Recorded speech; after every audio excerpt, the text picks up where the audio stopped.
It's funny. If your neighbor notices you're out of town and they just decide to water your plants for a few days, something completely automatic happens the next time you see them. Oh, yeah. You feel like you owe them. Exactly. You instantly feel this pull, this natural, almost uncontrollable desire to just return the favor. Right. Maybe you offer to grab their mail the following week or, I don't know, help them shovel their driveway when it snows. It's completely effortless. Yeah, it's just human nature. But what's wild to me is that this universal, deeply ingrained human feeling seems to just vanish the second we enter a professional environment. Oh, completely. It's like a switch flips. Right. We put on a suit or we jump on a Zoom call, and suddenly all those normal human emotional rules just get thrown out the window. We strip the humanity out of the interaction because we think a quote-unquote professional setting demands it. Which is, frankly, a massive miscalculation. I mean, that instinct doesn't vanish at all. It doesn't. Not even a little bit. It's just lying dormant.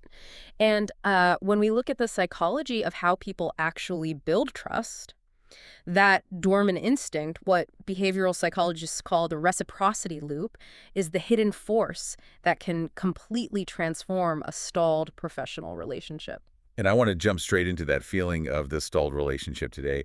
Welcome to the deep dive, everyone. Yeah. Because honestly, there is nothing more agonizing in business than the slow leak in a pipeline. Oh, it's torture. It really is. A clear rejection is almost a relief. They say no, you shake hands, you move on. Yeah. But the slow leak, it's those deals or partnerships that don't technically die, but they just absolutely refuse to move forward. Yeah, the polite stall. It's insidious, really, because the prospect is usually so nice about it. Right, they're not being rude. No, not at all. They might even say they're interested, they love the presentation, they want to review the deck with their team, but then you start seeing the visible symptoms.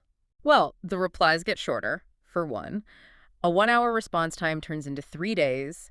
They promise to take the next step on Friday, and then Friday comes and goes with crickets.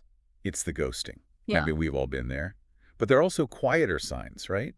I feel like sometimes I'm in a conversation with someone, and they are perfectly polite, but they never ask a single follow-up question. Yes, that's a huge red flag. They don't volunteer any information about, the messy internal politics of their company. They just sit there, arms crossed, treating you like a generic vendor on a shelf rather than an actual resource. That behavior is a massive flashing warning light. And the tragic part is how most professionals react to it. Which is usually panic. Total panic. When they see a prospect treating them like a vendor or dragging their feet, they immediately assume it's a logic problem. They assume, their price is too high, or maybe their ROI calculation wasn't clear enough. Yeah. So they try to fix it by sending more logic. Another slide deck, a revised proposal, a new discount structure. I am completely guilty of this. If someone goes quiet, my brain immediately thinks, oh, I didn't explain the value proposition well enough. Let me just clarify the bullet points. It's a really natural reflex, but it completely misses the root cause. Which is? The root cause of the polite stall isn't a lack of logic. It's a lack of connection. There is no felt sense of connection between the two of you because, well, nothing has actually been given. What do you mean nothing has been given? I mean, the prospect hasn't received anything from you other than a request for their time and their money. And because nothing has been given, no emotional debt has been created in their brain. Ah, okay. They don't feel any subconscious obligation to respond to your email because, to them, this is just one of 20 identical transactional conversations they've had this month. Okay, wait. I have to push back on this a little bit. Sure. Because if I spend, 4 hours crafting a beautiful, highly customized pitch, and I offer them a genuinely great price on a service that will solve their problems. Isn't that an exchange? I mean, I'm giving them a great offer. Why doesn't their brain register that as a deposit in the relationship? Because a pitch, no matter how beautiful or customized it is a logical business proposal. It's not a human gift. Right. Let's look at the underlying mechanics of what a pitch actually is. A pitch is inherently about what you want. You want their business, you want their signature, you want their budget. Right. You are asking them to evaluate your request. It only benefits them if they agree to buy from you. A genuine human exchange, the kind that triggers that neighborly plant-watering instinct we talked about, requires you to give something of value with zero expectation of a return. Zero expectation. Exactly. A real gift benefits them regardless of whether they ever speak to you again.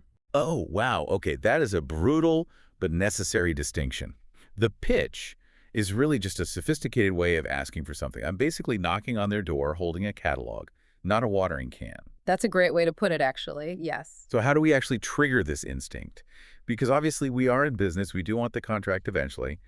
Let's unpack the evolutionary biology behind this, because today we're looking at some incredible research, like Robert Cialdini's work on persuasion, which points out that this isn't some modern networking hack. No, not at all. Reciprocity is one of the most powerful survival mechanisms ever developed by our species. Really? Like back to the caveman days. Literally, yes. For tens of thousands of years, early human communities depended entirely on give and take to survive. We didn't have contracts, we didn't have legal systems, we had the social ledger. The social ledger. Right. If a hunter shared food with you during a famine, or someone helped protect your shelter and you never gave anything back, you became a liability. The community would eventually cast you out, which was, effectively a death sentence. So our brains evolved to view unpaid social debts as a literal threat to our survival. Precisely. The social processing centers of our brains, which are actually closely linked with the amygdala, the part that handles threat detection, they keep an incredibly accurate subconscious tally of who has helped us and who has taken from us. That's wild. And that deep-seated biological instinct, it never left our hardware, it still fires today.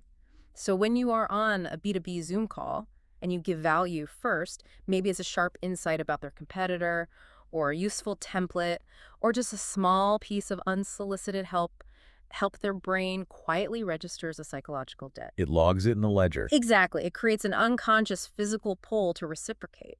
It's just wild to think that sending a helpful PDF can trigger the same ancient brain circuits as sharing mammoth meat. It totally reframes everything. You aren't trying to magically convince a stranger to trust you using clever sales jargon. You're just gently waking up a biological instinct that already exists inside them. That's the perfect way to look at it. But, okay, there is a trap here. Because when I think of giving a business gift, my mind immediately goes to, like, buying them expensive steaks or sending a massive gift basket. But the behavioral research from Arizona State University we're diving into today found something completely counterintuitive about how the brain processes these gifts. Right. The ASU researchers looked really closely at what actually triggers that feeling of obligation, and they found that the magnitude, or the dollar value of the gift, matters far less than we assume. Really? Yeah. We think a $200 bottle of wine creates a bigger reciprocity loop than a $10 book. Right. But the brain doesn't care about the price tag. The brain cares about whether the gesture feels personal and unexpected. So if I send a generic, glossy company brochure that costs my marketing department a fortune to produce, it creates basically zero reciprocity. Absolutely zero, I know. Because when a prospect receives a mass-produced brochure, their brain instantly categorizes it as marketing material. It's expected, and it's clearly about you trying to sell them something. Right. It doesn't feel like a gift. Exactly. It bypasses the social ledger entirely and goes straight into the sales radar bin. But what ASU found is that a highly specific, tailored piece of advice, something that addresses a nuanced problem they're facing right now, creates a massive reciprocity response. Even if it didn't cost anything. Even if it costs you nothing but 10 minutes of your time to write. Because it proves that you saw them as an individual, not just a row on a spreadsheet. Bingo. We also see this mechanism in the data from Duke University, right? Their behavioral economists looked at the norm of reciprocity in low-trust environments. Like when you are cold emailing someone for the first time, trust is practically zero. Right, it's non-existent. But they found that the social rule of treating people the way they treat us activates almost instantly, even in those very short-term interactions. And then you add to that the Stanford Graduate School of Business data, which physically links early, unprompted generosity to significantly higher levels of trust and follow-through months down the line. It's the compounding effect. It is a compounding effect, but, and this is crucial, it requires a very specific type of currency. Okay, what kind? Well, in a modern business context, especially when you are trying to avoid looking like you are offering a bribe, the most valuable currency is never monetary. It is insight. Insight. Yeah, it's information. It's the gift of your attention. When a prospect feels helped before they feel pitched, the entire emotional tone of the relationship shifts. It doesn't feel like a bribe because you are giving them intellectual value. You are expanding their perspective, not lining their pockets. Here's where it gets really interesting, though, because that brings up a massive psychological hurdle for a lot of professionals. There's this pervasive myth that giving away your best advice or your deepest insights for free makes you look weak. Or, I don't know, like you don't value your own Oh, time. the fear of giving it away. Yeah, I've definitely felt that panic of, like, if I tell them exactly how to fix their problem, why would they hire me? That is perhaps the most damaging myth in modern business today, Really? without a doubt. The reality, which is heavily supported by all the behavioral data we're looking at, is the exact opposite. Strategic generosity signals immense confidence. How so? Think about it. Only a professional who is deeply secure in their own value and the value of their product can afford to give a piece of it away up front. Think about the posture it communicates. If you hoard every scrap of your expertise until a contract is signed, it implies a mindset of scarcity. Like you're desperate. Exactly. It says, I have so little value to offer that I have to charge for every single interaction. But when you freely give away a brilliant insight, it subconsciously tells the buyer, I have an ocean of this stuff. Here, take a cup. I have an ocean of this stuff. Yeah, I love that so much. It projects so much authority. it really does. But even if you get the gift right and you offer a brilliant insight, there is one critical mistake that instantly destroys the entire psychological effect, doesn't it? Oh. It's the concept of the gap. Ah, yes. The gap. The gap is where the entire strategy lives or dies. Tell me about the gap. Well, the single biggest mistake people make is that they offer a small personalized gift, say. They send over a really sharp analysis of the prospect's market, and then in the exact same breath, in the very next sentence of the email, they ask for a 30-minute meeting. Oh, I cringe because I've done that. It's like someone rushing ahead to hold a heavy door open for you, smiling, being incredibly polite, and then the second you walk through, they hold out their hand and ask you for 20 bucks. Yes. It makes your skin crawl just thinking about it. Feels awful. Because suddenly, that nice gesture is recategorized by your brain. It wasn't a gift at all. It was a trap. Right. By asking for something immediately, you prove that the insight wasn't actually an attempt to help them. It was just a down payment on what you wanted from them. You triggered the reciprocity loop and then instantly cashed it in, leaving the relationship completely bankrupt again. You essentially just disguised your pitch as a gift, and the human brain has an incredibly sensitive radar for hidden agendas. It really does. So genuine reciprocity needs space to breathe. You have to practice what behavioral experts call patience under silence. Patience under silence. That sounds really hard, actually. It is.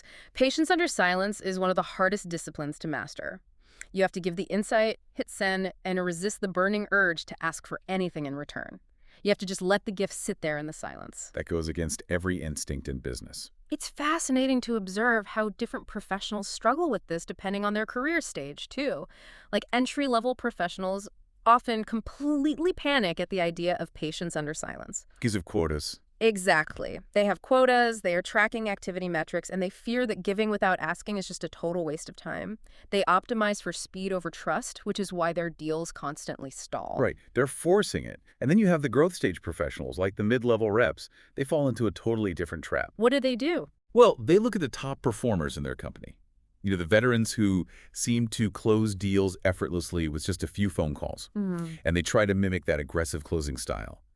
But they are missing the entire foundation. Yes, because they only see the harvest, they didn't see the planting. Exactly. What the growth stage rep doesn't realize is that those top performers spent the last 6 months continuously sending small, valuable insights, building a massive reservoir of reciprocity earlier in the relationship. Right. So when the veteran finally asks for the business, they are drawing on an emotional bank account that is overflowing. The junior rep tries to make the same withdrawal from an empty account. Okay, let's pull this out of the theoretical realm and look at what this actually looks like on a random Tuesday afternoon. Because the real-world field stories around this are just fascinating. Yeah. Let's start with Sarah. She works at enterprise software. Long sales cycles, highly complex deals. Sarah is a perfect illustration of breaking the slow leak. She had a massive prospect who had gone completely dark. 6 weeks of radio silence. That's rough. And the standard playbook says she should send that dreaded, just bubbling this up to the top of your inbox email. Ugh. Which we all know translates to, please pay attention to me, I have a quota to hit. Exactly. It's an extraction of value. But instead, Sarah paused. She dug into the prospect's public hiring postings and noticed a pattern. They were aggressively hiring for a very specific niche data compliance role. Okay. So Sarah wrote a short email breaking down a common hidden challenge in onboarding that specific type of role and offered one relevant idea on how their software could bridge the gap while they hired. And then? And here's the magic. She ended the email there.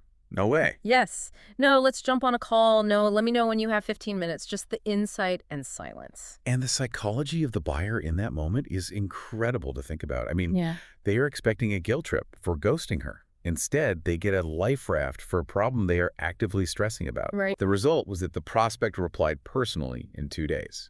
And that stalled 6-week-old deal ended up closing in less than a month because she finally gave something without a string attached, which made the buyer actually want to talk to her. It's so powerful. And then you have someone like Michael who operates in industrial field sales. He had built his entire career over 15 years on face-to-face relationship building, shaking hands, walking the factory floor, bringing donuts. The classic approach. But the industry shifted to digital selling, and he felt totally left behind because, well, you can't hand a donut through a screen. So how did he adapt? Because industrial sales can feel very old school and logic-driven. He took his instinct for in-person generosity and digitized it.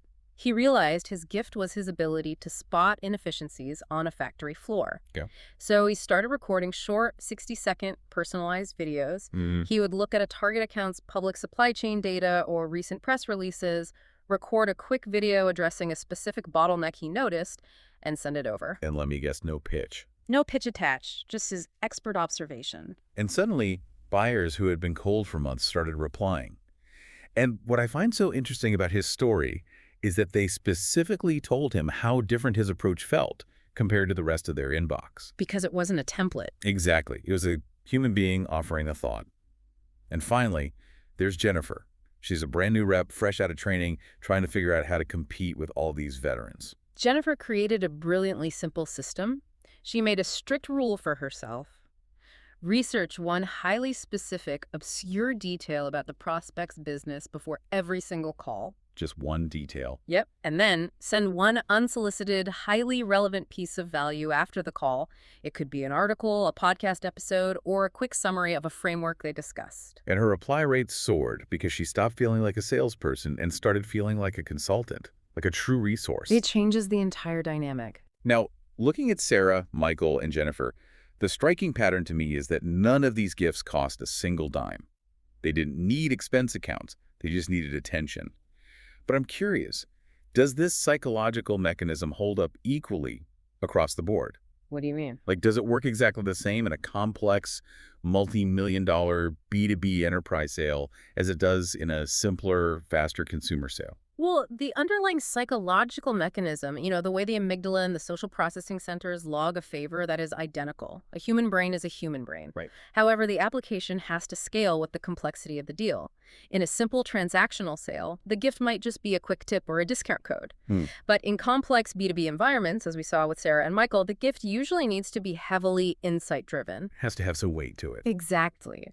It requires a higher level of business acumen. It has to be a relevant data point, a strategic idea, or a nuanced observation about their market.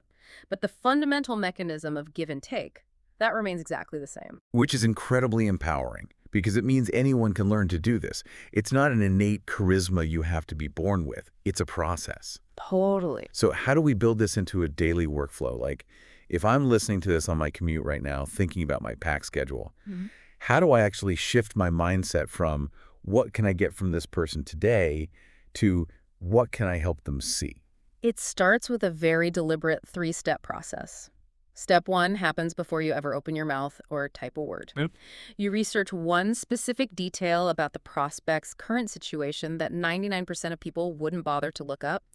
Maybe it's a recent shift in their executive team or, a new product line they just soft launched. Just finding that detail is the gift. Finding that detail is your first small gift. It's the gift of your effort. It proves you paid attention to them before they gave you any reason to. I love that. You are depositing the effort before asking for their time. Yeah. What's step 2? Step 2 is leading your initial outreach with an insight, not a pitch. You share a useful thought or an observation related to that detail you found, and you attach absolutely zero expectation to it. You practice that patience under silence. The gap. Yes, the gap. Then, step 3 happens after you finally do get a meeting. You send a personalized follow-up that adds one new piece of value they didn't even ask for. If they casually mentioned they were struggling with remote team productivity, you send them a great article you read on that exact topic. No strings attached. And you actually have to track this behavior, don't you? Yeah. Because if you just do this randomly when you feel inspired, it's not a strategy. No, it's just a hobby at that point. Right. You have to track the gifts you give in your CRM or your pipeline exactly the same way you track calls or emails. Because when you treat giving value as a measurable metric, you start to see the undeniable correlation between early generosity and warm inbound conversations later on. It becomes a predictable engine for trust. But we have to talk about the hidden landmines, too. Yeah, there are landmines. Definitely. Because you can follow those 3 steps perfectly and still ruin it if your tone is off. People have a highly evolved, almost supernatural radar for hidden agendas. That's so true. If you give value, but your tone of voice on the phone or the phrasing in your email carries a heavy expectation, like you are quietly demanding gratitude for the amazing insight you just shared, it cancels the reciprocity effect immediately. The invisible string. It's like saying, here's a really helpful article for you, but your eyes are screaming, now buy my product. The prospect feels the string attached, even if you didn't explicitly write a call to action. Exactly. And the other major trap is the illusion of scale. The illusion of scale. Yeah. Sending a generic white paper that you clearly blasted to 1,000 other people does not trigger reciprocity. It actually damages trust because it signals low effort and high automation. It has to feel personal to the recipient. And putting in that personal effort is so demonstrably worth it. When you look at the data from Harvard Business School and groups like Rain Group that study complex sales cycles, trust built through early personalized generosity forms significantly faster. It really does. It holds stronger when competitors try to swoop in, and it leads to noticeably higher win rates. It actually compounds over time. That compounding effect is the ultimate goal. It's why long-term client relationships often get easier to manage. You aren't starting from scratch every time you need to negotiate a renewal. You are building on a deep, established reservoir of mutual reciprocity. You're not starting at zero. Right. You fundamentally shift your entire professional mindset from, I need to extract a signature today, to, I am building a relationship that will pay dividends for years. We have covered a massive amount of psychological ground today. If we pull this all together, Yeah. the central revelation is that reciprocity is not some manipulative tactic you use to trick people into buying. It is an ancient, hardwired human instinct. By choosing to give small, personalized, unexpected value, and crucially, by leaving a silent gap before you ever ask for anything in return, you can build trust faster than the greatest pitch ever written. It changes the entire dynamic. You cease to be a vendor trying to extract value, and you become a trusted resource offering it. So to you listening right now, if you have your email open on another screen, and you're prepping to send one of those dreaded just checking in on this messages to a stalled prospect, I want you to pause. Delete that draft. Right away. Seriously. Take 10 minutes. Find one small piece of highly relevant, unsolicited insight and send them that instead. Do not ask for a meeting. Just give the gift and let the silence do the work. And as you think about making that shift, consider this final thought. We've established today that human brains are quite literally shaped by evolution to respond to authentic, personalized generosity. So what does that mean for the modern business landscape? We are living in an era increasingly dominated by automated, mass-produced AI outreach. Everyone's inbox is getting blasted with templated, soulless emails at an unprecedented scale. It's exhausting. It is. So perhaps the absolute absence of this genuine give and take is exactly why we all feel so disconnected and exhausted at work. The professional who understands this, the one who brings deeply human, unexpected reciprocity back into the equation, is going to have an unstoppable advantage simply because they will be the only one actually acting like a human being. The instinct never vanished. We just stopped giving it a reason to wake up. So go water your neighbor's plant, so to speak, and see what happens. Until next time, thanks for taking the deep dive with us.